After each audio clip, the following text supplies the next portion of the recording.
Ben McKee, Patrick Brown, Go Vols 247 here on Thursday of Austin Peay week. It is almost game day, and we're going to backtrack and talk about vol calls and the SEC teleconference on Wednesday night. We'll start with the bad news on the injury front. Keenan Pili is going to miss quite a amount of time coming up. Yeah, Josh Heupel said initially it might be just a couple weeks. It's going to be a little bit longer than that. I think he came back Wednesday night on vol calls and said maybe during the middle of the season. It might be more later in the season from what we've heard. But I think this is a big miss for Tennessee. It might not be, it might sound weird to say that because we saw Keenan Pili play, 30 snaps against Virginia.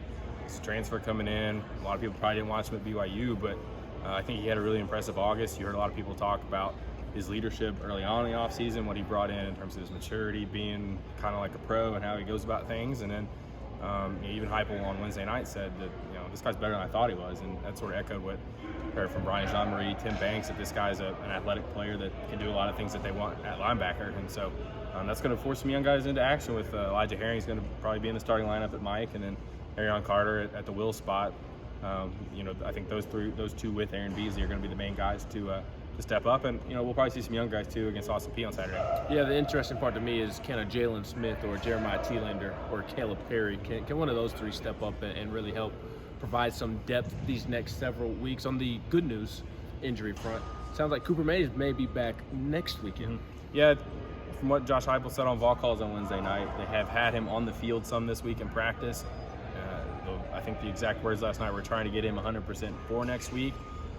That was sort of the hope, I think, for Tennessee. Lately, you kind of heard some behind the scenes wondering if that was maybe a little bit optimistic to get him back for Florida, but obviously that would be a big boost for Tennessee. They won't have him against Austin Peay, but they'll hopefully get him back for the Swamp next week, and they'll need him then.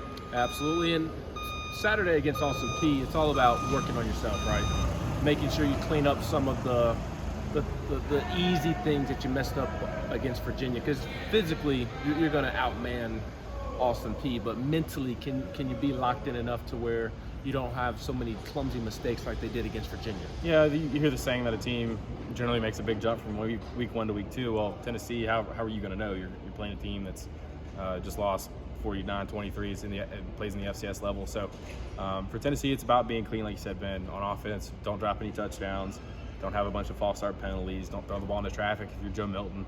And if you're on defense, just keep up what you've been doing. Obviously, you want the defensive front to continue to play with its hair on fire. You want guys in the second and third levels to be where they're supposed to be in plays and not have any busts. And that's going to be, I think, tested with, a young caller in there in Elijah Herring, who's, again, he's a sophomore. He's not totally new, but this will be different for him trying to make these calls in what's probably going to be a loud stadium on Saturday night. So you want to see clean football, and you want Tennessee's starters really ideally to get a big lead early, and then you can empty the bench from there and let some of these young guys, these Nikos and these other guys, to get on the field and show what they can do. Last thing before we get out of here, I think it's really cool to see how Dylan Sampson has asserted himself not only on this offense but on this team as well.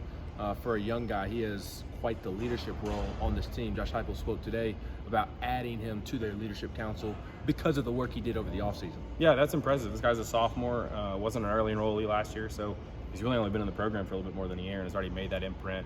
I think a fan on vol call said he looked with the jersey number 6, kind of looks a lot like Alvin Kamara, and it was hard not to have that thought a little bit in watching the game back from against Virginia. But a really impressive young guy that's going to be a big part of this team, and I think for the future of the backfield too.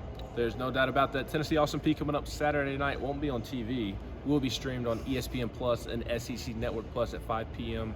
Ben Eastern. will have the explanation on how to pull the game up. Yes, I will, and we will also have plenty of preview coverage of Saturday's game up at GoVols247.com. For Patrick Brown and Ryan Callahan behind the camera, who did not get his finger in the shot today, I'm Ben McKee.